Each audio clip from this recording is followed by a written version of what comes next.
একজন মানুষকে চেনার সবচাইতে সহজ উপায় হলো সে তার অতীত সম্পর্কে কি ভাবে সেটা বোঝা। ধরুন, একটা সময় আর্থিকভাবে আপনি বেশ নাজুকতার মধ্য দিয়ে গেছেন, বেশ কষ্টে কেটেছে আপনার দিনগুলো। কষ্টের পর একসময় আল্লাহ সুবহানাহু ওয়া তাআলা আপনার জীবনে বারাকাহ দিলেন, আপনার কিছু পয়সাপাতি হলো, আপনি মোটামুটি একটা অবস্থানে আসতে শুরু করেছেন সমাজে। সামাজিক অবস্থার পরিবর্তনের সাথে সাথে যদি আপনার বন্ধু মহলও বদলে যায়, যেমন কোটিপতি মানুষ না হলে আপনি কারোর জন্য সময় করেন না, বা লাখপতি না হলে আপনি কারো বাসায় দাওয়াতে যান না, বা ব্র্যান্ডের জামাকাপড় গায়ে না থাকলে যে কাউকে আপনার গরিব বলে মনে হয়, এইসব উপসর্গ যদি আপনার মাঝে থাকে, তাহলে বন্ধু হিসেবে আপনি অবশ্যই সুবিধার নন। নবীজি সাল্লাল্লাহু আলাইহি সাল্লাম ছিলেন মক্কার সবচাইতে সম্ভ্রান্ত গোত্রের লোক, কিন্তু সমস্ত অসহায়, দরিদ্র এবং গরিবদের জন্য তিনি এতটাই নিবেদিত প্রাণ ছিলেন যে কারো বাসায় খাবার না থাকলে তারা সবার আগে নবীজি সাল্লাল্লাহু আলাইহি সাল্লামের কাছে চলে আসার কথা চিন্তা করতে পারতেন।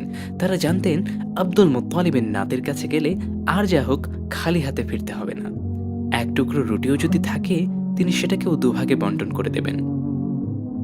আল্লাহ সুবহানাহু ওয়া তাআলা মানুষকে সম্পদ দিয়ে যেমন পরীক্ষা করেন, সম্পদ না দিয়েও পরীক্ষা করেন। যাকে সম্পদ এবং ক্ষমতা দেওয়া হয় তার জন্য পরীক্ষা হলো সে কতটুকু ডাউন টু দ্য আর্থ থাকতে পারছে।